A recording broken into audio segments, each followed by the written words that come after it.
c'est un acte sans parole. Bon, après, c'est la troisième pièce de Samuel Beckett. Après Eleutheria, après Godot, qui a fait un triomphe, et juste avant ou pendant Acte sans parole.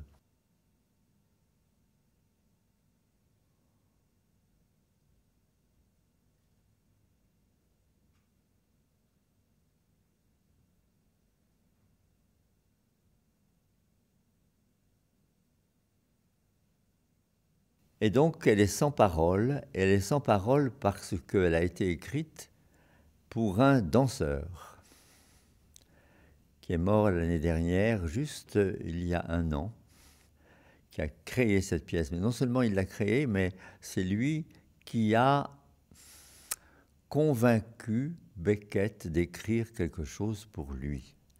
Il faut savoir que Beckett n'a, pour ainsi dire, jamais répondu à des commandes. Sauf là. Il a reçu une lettre d'Éric Mandel lui disant d'écrire une pièce pour la danse. Et il a écrit Acte sans parole.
D'Éric Mandel avait écrit à Beckett, en accord avec Françoise et moi, parce qu'on avait l'intention, pour notre compagnie, les Ballets modernes de Paris, de demander des pièces à des dramaturges. D'Éric a écrit à 5 dramaturges, il y en a un qui a répondu immédiatement, c'est Beckett. C'est étonnant que cet homme, tellement dans les mots et dans un raffinement de travail sur les mots, se soit ait été attiré par le fait d'écrire une pièce pour la danse, enfin pour un danseur en tout cas.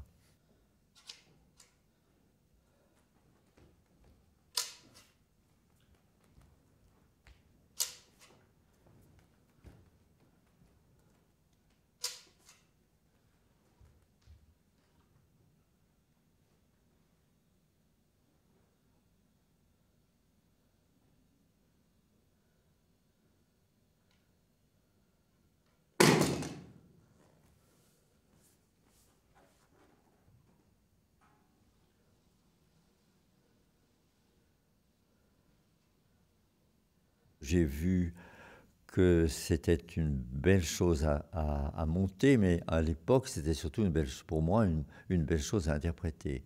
Je pensais que c'était un rôle merveilleux. Après, je crois que le moment où j'ai pris la décision de le monter, c'est-à-dire 50 ans après, ma motivation n'était pas tout à fait la même. C'est-à-dire que beaucoup d'années ont passé, j'ai beaucoup lu Beckett, j'ai vu toutes ses pièces. J'ai fait beaucoup de choses, j'ai fait beaucoup de recherches sur une danse un peu particulière, et en particulier sur une danse plutôt de gestes que de mouvements. Et donc, Acte sans parole, c'est vraiment là le moment ou jamais de mettre en action les choses que j'aime et auxquelles je pense.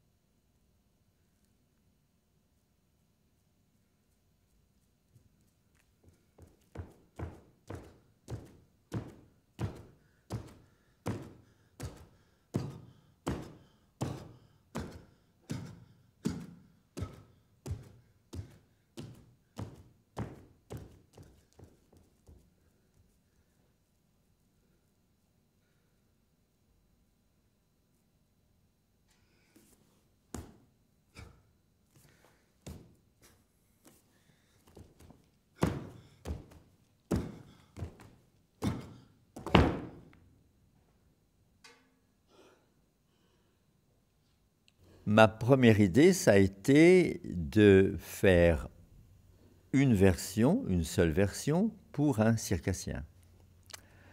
Donc, je me suis enquis d'un circassien comme il faut.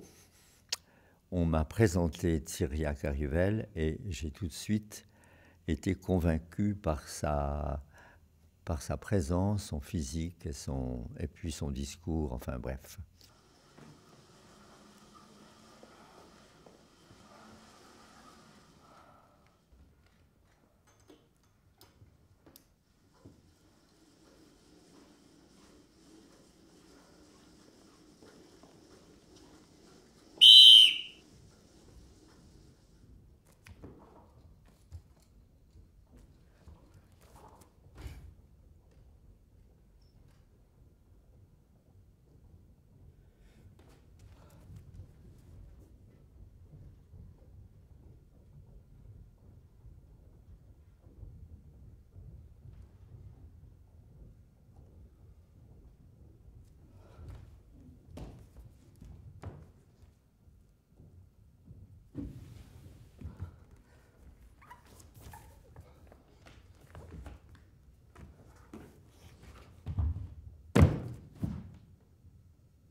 Je me suis rendu compte que la pièce était trop courte et que j'avais trop de choses à dire par rapport à mon travail sur Beckett avec cette première version circassienne.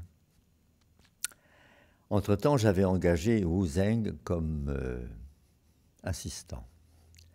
Et donc, j'ai convoqué Cyriaque et Wu et je leur ai dit, je crois que je voudrais faire une deuxième version pour moi. Alors évidemment, ils ont poussé un cri, non pas de rage, mais de plaisir. Ils ont dit formidable.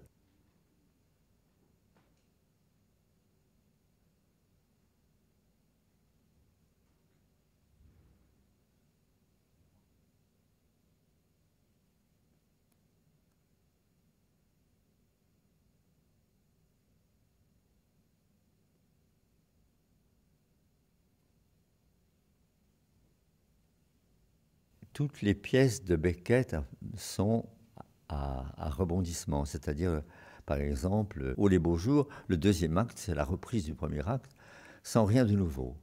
Il adore la répétition, il adore les reprises, dans ses pièces, mais même dans ses textes. Hein.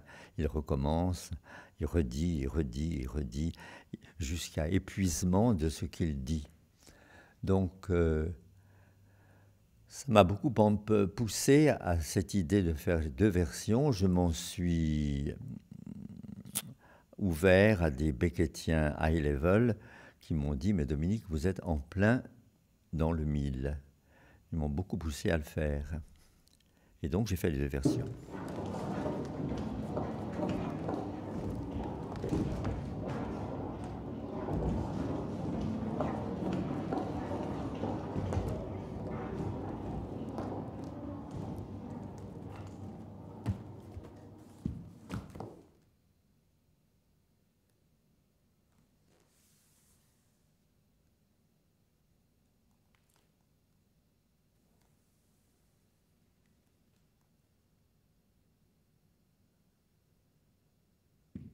Je pense qu'avec les deux versions, j'ai pu dire donc des choses que je ne pouvais pas dire dans la seule version circassienne. Et en plus, je me suis rendu compte que tout en faisant les mêmes actes, avec les mêmes objets, étant donné mon âge, étant donné ma condition, ce que je faisais allait être complètement différent et que donc les choses allaient prendre un sens complètement divers.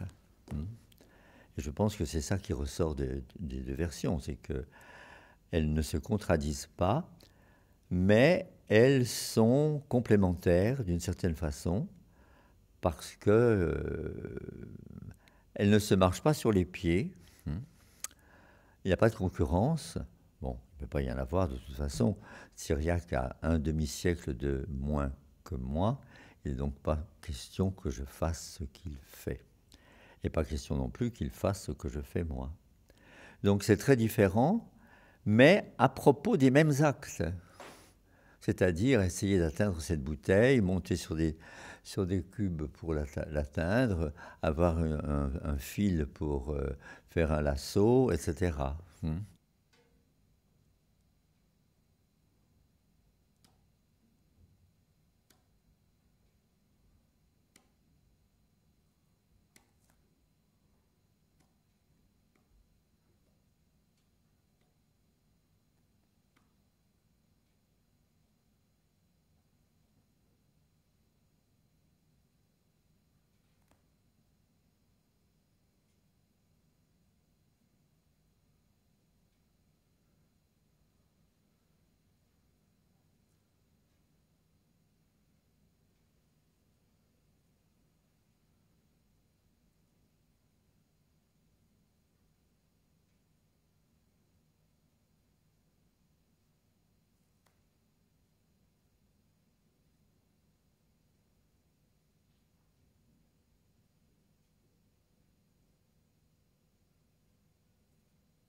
Je pense que la version de Thiriac, c'est un jeune homme en pleine possession de ses moyens, mais qui, quand même, est empêché de réaliser les choses qu'il veut réaliser. Il est vraiment empêché dans ses moyens même, alors qu'il a tous les moyens pour le faire. Alors que dans la mienne, je n'ai plus ces moyens-là, et l'empêchement est autre. L'empêchement, je dirais, est plus profond. Enfin, c'est plus en liaison avec l'âge, c'est plus en liaison avec une vie vécue, c'est plus en liaison avec tout un passé. Enfin, c'est complètement différent. Hein, je n'ai pas les moyens de réaliser les actes, mais par contre, j'essaye de les réaliser avec autre chose. Alors là intervient quelque chose qui m'a beaucoup intéressé et qui m'intéresse beaucoup, qui est la question de la ruse. C'est une question qui me travaille depuis longtemps. J'en parle souvent quand j'enseigne, je le dis aux gens que j'enseigne. Servez-vous de la ruse. Au lieu de vous servir de votre force interne, de votre puissance, de votre énergie, etc.,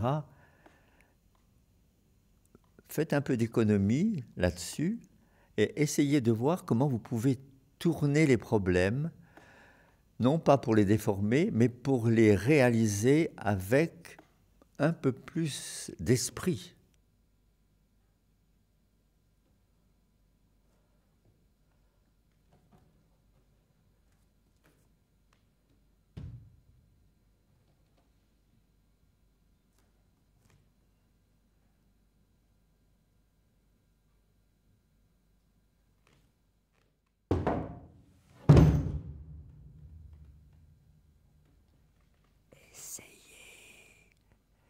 Essayez encore.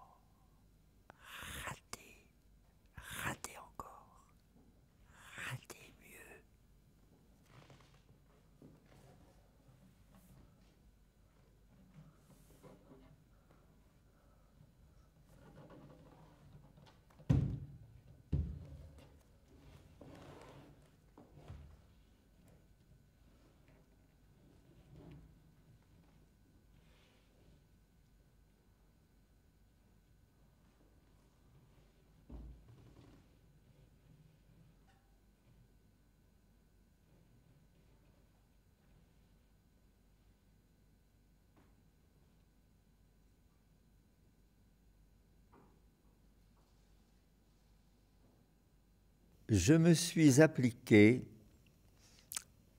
en premier lieu à réaliser les actes que Beckett décrit.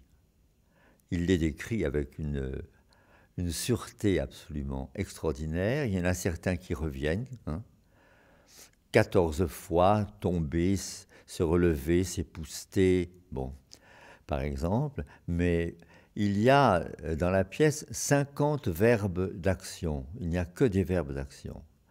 Donc on est toujours dans l'action.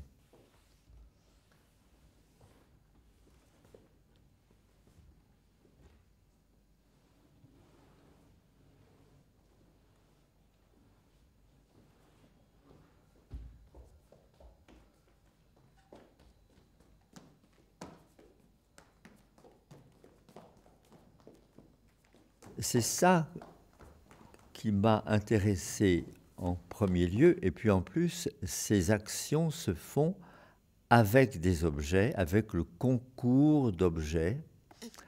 Et vous savez qu'il y a très très longtemps que j'utilise des objets dans les danses que je fais ou que je fais pour les autres.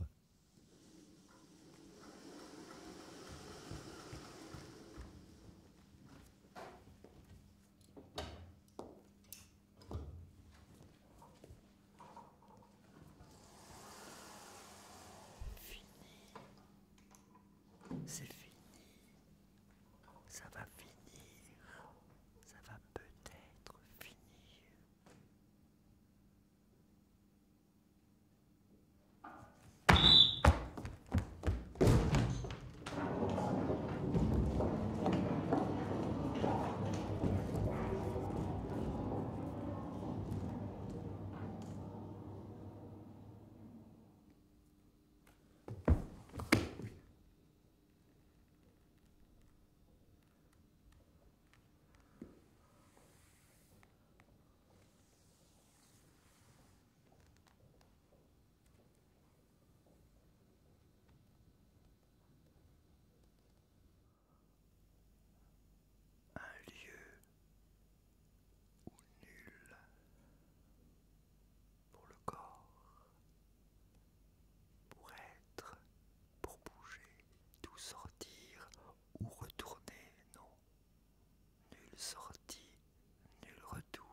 Ce que j'aime dans les objets d'actes sans parole, c'est qu'il y en a qu'ils sont en relation à l'enfance. Et je crois que dans cette pièce, il y a quelque chose de l'enfance. Et ça, c'est quelque chose qui me touche beaucoup, parce que je suis en train d'ascendre en enfance. Je ne descends pas en enfance. Je ne tombe pas en enfance. Je monte en enfance. Je crois que c'est une inversion salutaire. Et donc les cubes, bien entendu, mais le ciseau, par exemple, la paire de ciseaux, qui est effrayante, m'a fait me souvenir d'un livre que j'ai eu enfant, qui s'appelait le Struwwelpeter, qui est un livre allemand extrêmement connu en Allemagne, que tous les enfants ont entre les mains un jour. Et moi, j'ai eu la chance de l'avoir entre les mains quand j'avais 7 ans, 8 ans. C'est un livre terrible, c'est un livre, le côté terrible de l'enfance. Et donc, dans ce livre, il y a une paire de ciseaux. Avec cette paire de ciseaux, on coupe le pouce de Peter, du Struwwelpeter, pour l'empêcher de le sucer, par exemple. Ce n'est pas d'une grande amabilité. C'est très violent, mais en même temps, c'est très beau.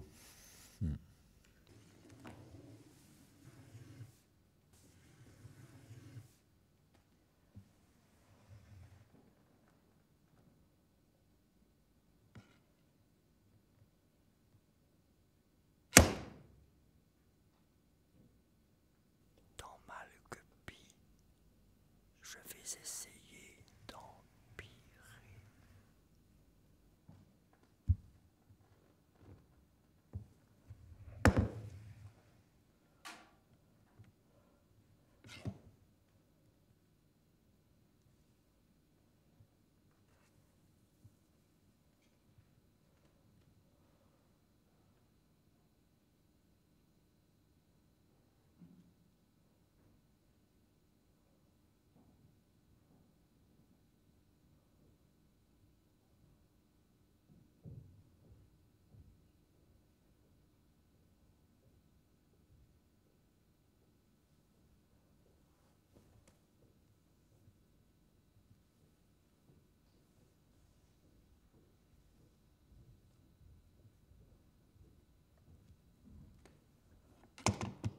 je crois que la résonance des choses que l'on a faites est plus visible et plus palpable dans des pièces que l'on fait pour soi, pour des solos, et là c'est un solo quand même, hein, que si on est en train de faire des pièces pour d'autres.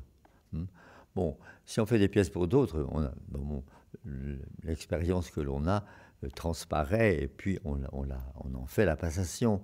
Mais quand c'est pour une pièce que l'on fait pour soi, je crois que tout ce qu'on a vécu est forcément là. Même si on voulait s'en débarrasser, on ne pourrait pas.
Il y a quelque chose de tellement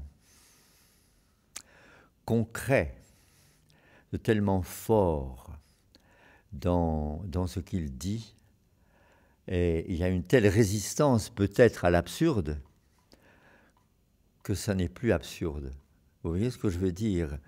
Bon, vous savez, j'ai lu beaucoup Beckett, et le mot que l'on trouve le plus dans les œuvres de Beckett, c'est « encore ». Et c'est le mot que je prononce tout à fait à la fin moi-même. J'ai tellement envie de parler qu'à la fin, je ne peux pas m'en empêcher, je dis « encore ». Et cet « encore », c'est fabuleux, quoi. Vous voyez Winnie dans « Oh les beaux jours », qui est enterré jusque-là, qui dit encore un beau jour devant moi, un beau jour devant elle. C'est fantastique. C'est cette espèce de chose qui reste à l'intérieur des hommes et des femmes, et qui est indestructible d'une certaine façon, hein, qui ne meurt qu'avec leur mort. mais qui jusqu'à la mort devrait les pousser à rester en vie.